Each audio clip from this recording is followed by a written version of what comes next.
Bonjour et re-bienvenue à prendre plaisir à l'informatique. Et là, on est dans la phase de prendre vraiment plaisir, mais je devrais vous expliquer certaines choses que vous devez comprendre.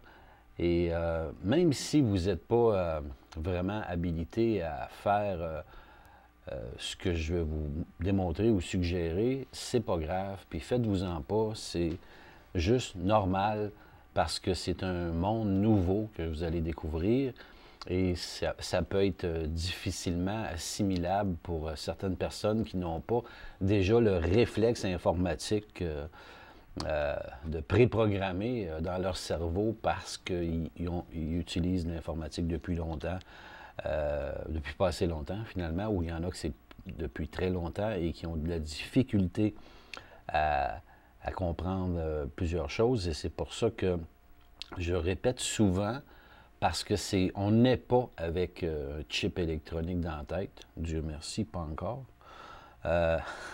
Mais c'est ça, c'est que c'est un langage aussi, parce que l'informatique, c'est du langage et ça doit être expliqué avec du langage aussi.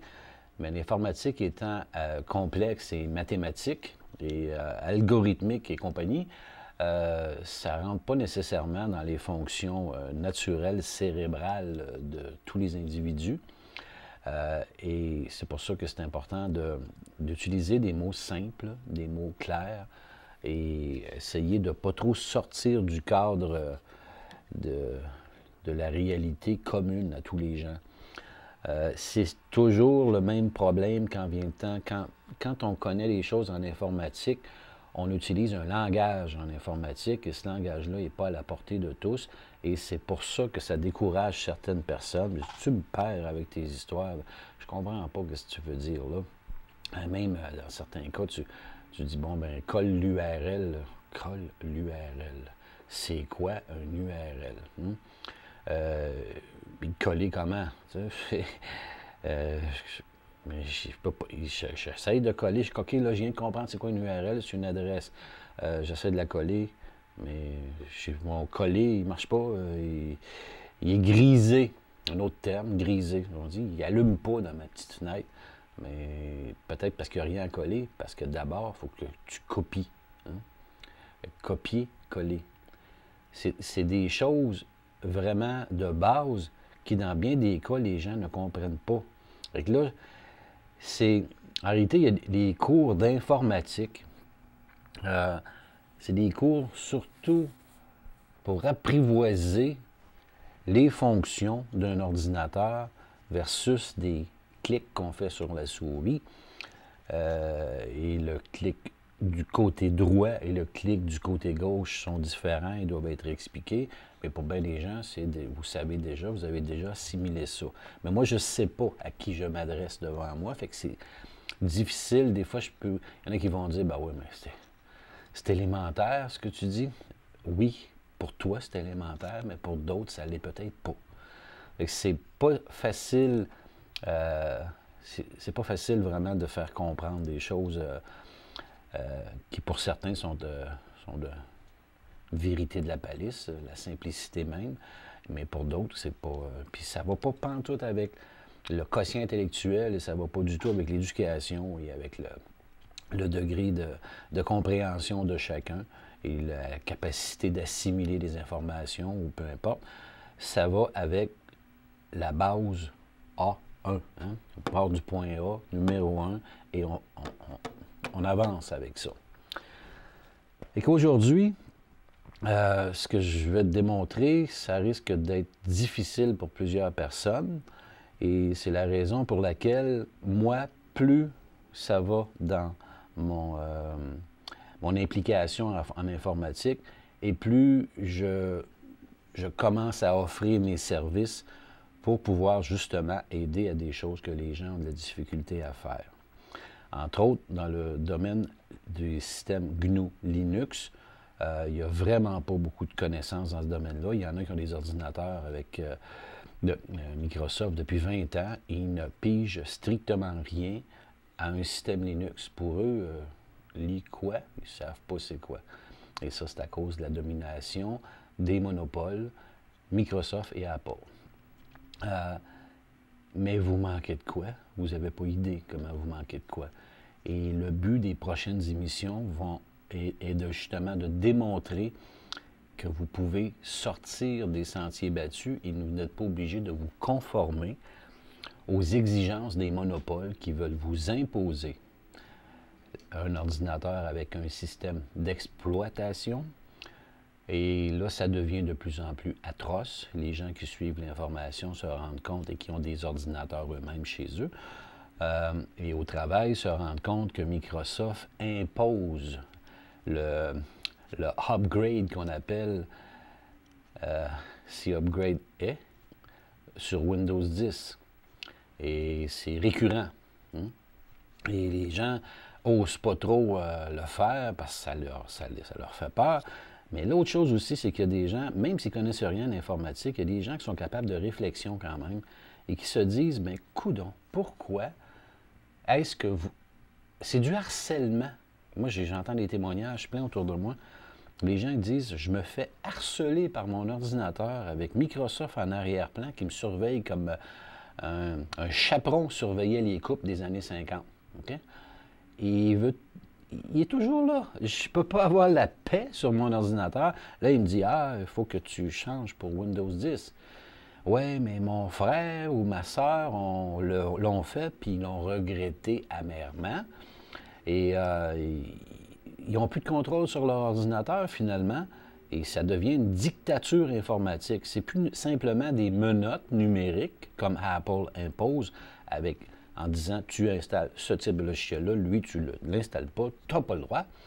Mais c'est pas juste ça, c'est que Microsoft qu'ils sont tellement rendus invasifs qu'ils choisissent de vous supprimer un logiciel qui, selon eux, ne répond pas aux normes éthiques. Exemple, comme si eux pouvaient faire des leçons sur l'éthique. Okay?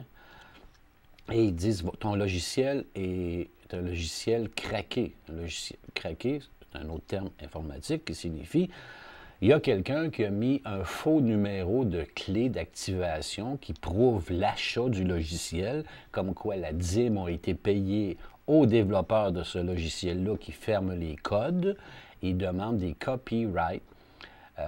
C'est un copyright et il demande de respecter ça sous peine, même d'amende et même d'emprisonnement dans certains cas. Et Microsoft, comme un bon père et bonne mère de famille et grand-mère, et ajoutez-en si vous voulez, décide « Ah non, c'est pas correct ça, mon petit homme. C'est pas correct, ma petite fille, ça, tu as un logiciel piraté dans ton ordinateur. Tu n'as pas payé ta dîme aux développeurs de ce logiciel-là et surtout aux compagnies. La même chose, tu as de la musique, tu enfreins les droits d'auteur. Hein? Tu as de la musique copiée. Ah non, il ne faut pas. Là, c'est vraiment méchant, ce que tu fais là. Puis tu prives des artistes de nourriture. Les compagnies de disques, oui, mais les artistes, pas sûr. Mais là, donc, et c'est pour ça aussi qu'il s'est créé des ransomware, qu'on appelle, des logiciels de rançon, des faux logiciels, qui vous disent clac, FBI, il vous apparaît une grosse image, vous n'avez plus de contrôle sur votre ordinateur, ils vous disent ah non, tu as été pris en flagrant délit de piratage musical, tu es un criminel, mais moyennant une somme de 200 $ en rentrant ton numéro de carte de crédit dans l'espace qu'on t'alloue, on va débloquer ton système, on n'est pas des mauvais gars finalement. Et le pire, c'est qu'il y a des gens qui pognent et qui le font et qui mettent leur numéro de carte de crédit et qui se ramassent avec la carte de crédit vidée aussi. Mais tout ça est une espèce de contrôle insidieux et c'est malicieux finalement. C'est la panacée des logiciels propriétaires et logiciels privateurs des libertés informatiques. C'est un logiciel privé et privateur. Donc, Microsoft n'est qu'un monopole privé et privateur, et Bill Gates, possédant une fortune de 47 milliards de dollars, considère qu'il n'y en a peut-être pas assez. C'est à vous de faire la part des choses. Mais là, tout ce langage-là, ça peut être compréhensible et ça se comprend surtout en observant et en lisant. Il faut lire le plus possible. Et c'est la faiblesse des gens en informatique, c'est qu'ils ne lisent pas. Et la même chose pour ce qui est des licences, d'acceptation de licences quand ils installent un logiciel. C'est une infime minorité qui lit les conditions d'utilisation pour l'utilisateur. Vraiment infime. Et il y en a tellement long que, et c'est tellement écrit dans certains cas dans un langage juridique, un langage de notaire ou d'avocat, que les gens se perdent, même s'ils connaissent bien le français. Ils se perdent dans le langage parce que c'est vraiment pas clair et c'est tendancieux. Et si les gens vraiment lisaient et comprendraient ce qu'ils lisent, ils n'accepteraient qu'une infime minorité de licences. Et même que s'ils lisaient vraiment, ils n'accepteraient pas aucune licence en cochant « Oui, j'accepte » sur des logiciels privateurs, parce que des logiciels privateurs vont vous priver de votre liberté et ils vont vous priver justement de pouvoir jouir de ce logiciel-là, mais à votre guise. Vous n'aurez pas le droit de rien modifier. Et il n'y a rien qui va vous dire qu'à l'intérieur de ce logiciel-là, qu'il n'y a pas justement un code malicieux qui est là pour vous contrôler et qui est là pour vous espionner. Donc, c'est vraiment l'histoire des logiciels privateurs. Les logiciels privateurs sont en réalité des potentiels malware. Okay? Malware, c'est que c'est des petits malfaisants qui sont en arrière-plan, dans certains cas. Et la plupart du temps, ben c'est ça, c'est que vous n'avez pas les outils nécessaires pour les détecter ou vous ne pouvez pas analyser le comportement de votre ordinateur avec des outils quelconques ou avec simplement l'observation. Vous ne savez pas ce qui se passe en arrière-plan et ça, c'est néfaste. Donc, c'est pour vous libérer de ce cercle vicieux-là que les prochaines émissions vont être faites et orientées vers la liberté informatique et les systèmes GNU Linux. Mais là, on part vraiment de la première marche de l'échelle en bas et on doit monter tranquillement parce que si on monte un peu vite, on risque de s'enfarger en chemin puis on risque de se péter le menton sur le barreau du haut, puis ça peut faire mal. Les soins dentaires, des fois, c'est cher. on essaye de se ménager. Il faut y aller avec prudence. Comme les animaux. Les animaux n'agissent jamais, même s'ils écoutent plus leur cerveau reptilien parce qu'ils sont là pour réagir rapidement. Les animaux, je sais parce que j'en ai, et je les vois agir, et ils agissent avec prudence. Et surtout les animaux sauvages agissent avec prudence parce qu'il n'y a pas de médecin dans le bois. Et un animal sauvage ne s'exposera pas ou n'attaquera pas sans motif vraiment, vraiment valable soit de la protection pour la survie de ses bébés ou de sa propre protection ou si l'animal est très affamé. Et encore, il va le faire en réfléchissant. Et il ne s'exposera pas à des blessures qui peuvent devenir mortelles versus une infection ou quoi que ce soit, parce qu'il n'y a pas de vétérinaire avec lui. Fait qu'on va agir de la même façon, on va agir prudemment, avec discernement, et on va avancer une étape à la fois. On ne sautera pas de barreau, puis on ne se cassera pas la gueule en chemin. Donc, la première chose que je veux faire, c'est que je veux télécharger sur Internet une version de Linux. Si j'ai fait des recherches ou vous faites des recherches, il y a un site qui est, que je vous ai montré l'autre fois, qui s'appelle DistroWatch. Et versus ce site-là, versus DistroWatch, vous avez la majorité des distributions Linux disponibles et aussi disponibles en téléchargement avec leur historique, la page des développeurs, ce que la distribution contient, exemple, comme logiciel de base dedans, le pedigree d'à peu près toutes les distributions Linux qui sont disponibles. Et comme je vous avais montré l'autre fois, c'est que vous voyez ici dans la liste de droite, c'est le classement. Par le classement, là, ici, vous voyez les distributions Linux qui ont été le plus téléchargées ou le plus cliquées sur le site DistroWatch. Donc, il y a des distributions qui sont grand public, il y en a d'autres qui sont plus axées sur des gens qui connaissent beaucoup Linux, qui baignent dedans depuis un bout, et il y en a qui sont spécifiques, des distributions, exemple, scientifiques, astronomiques, multimédia, donc c'est photos, vidéos, enregistrements. Chaque distribution Linux, selon ceux qui la développent, ont toujours une base commune. Je vous ai expliqué la semaine passée, la mère, la grand-mère, la mère, et ainsi de suite, et les filles. Ils ont toujours la même base, mais ils ont des logiciels axés sur un domaine particulier qui fait que la distribution Linux, la version, distribution en réalité parce qu'elle est distribuée, et la version Linux que vous utilisez est axée sur, mettons, du scientifique, sur du multimédia ou sur des outils, même des outils d'investigation, des outils, en réalité, c'est ces distributions-là sont munies de tests de pénétration de réseau, mettons, et sont là pour augmenter la sécurité en faisant découvrir les failles des systèmes, surtout dans les industries. Okay?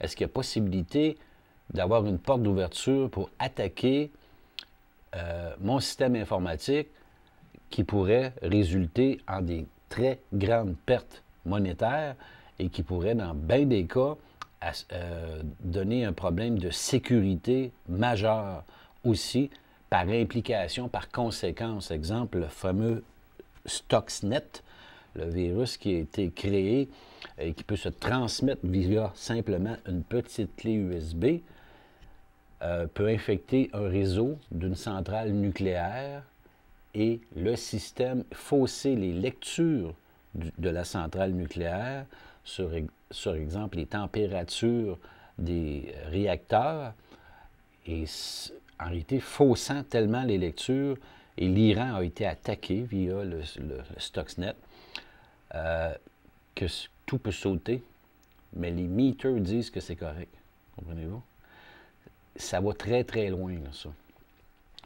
Donc, il y a des distributions Linux d'investigation, justement, qui sont là pour s'assurer qu'il n'y a pas d'anomalie et il n'y a pas de choses de fausseté, en réalité, qui sont introduites pour donner de fausses lectures et camoufler, en réalité, le problème réel. C'est comme si vous aviez vous essayeriez de passer une radiographie, vous avez l'estomac qui est sur le bord d'éclater, vous avez un ulcère gros de même, mais ça ne paraît pas, sauf que vous souffrez et que vous mettez une ceinture de plomb, vous allez passer une radiographie. Ils ne verront pas grand-chose à la radiographie. Fait qu'en réalité, les distributions d'investigation vous enlèvent la veste de plomb et permettent de voir plus.